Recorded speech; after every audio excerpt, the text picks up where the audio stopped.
Shiva, Shiva, Shiva, Shiva, Shiva, Shiva, Shivaya. In this culture, the rivers, we have not seen them as just water bodies. We have seen them as life-giving gods or goddesses. To a thinking mind, which can think only within the limitations of its logic, this may sound foolish or very rudimentary. While a river is a river, how is it a goddess? Such a person, if you lock him up in the room without giving water for 3 days, then if you show him a glass of water, he will bow down to that glass of water, not to the river, just a glass of water. Because what we call as water, what we call as air, what we call as food, what we call as the earth that we walk upon, these are not commodities, these are life-making material. In this culture, we never worshipped unknown gods somewhere.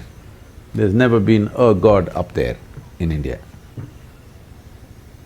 All the gods that we worship are people who walked this geography at some time. Not somebody who lived in heaven, somebody who walked this land.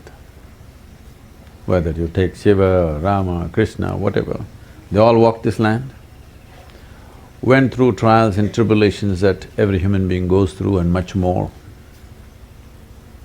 Only thing about them is, no matter what kind of situations happen about them or around them, no matter what kind of challenges life threw at them, they did not deviate from their inner nature. They did not succeed many times. They did not miraculously achieve some great result. They failed actually in their lives, but they did not deviate from the nature of how a human being should be within himself. What was happening outside, whatever turmoils happened, what you call as Mahabharata is one great turmoil from beginning to end, all kinds of things, ending in a terrible, disastrous war. But still, one man remained untouched, actively involved, but untouched. So it is for that we worship them, not because of their success, not because of some miraculous powers, not because they landed from heaven. They all were normal births for their mothers. Nobody landed from the sky. And they walked this land like all of us, went through everything that all of us go through and much more. But still we worship them because they remain untouched.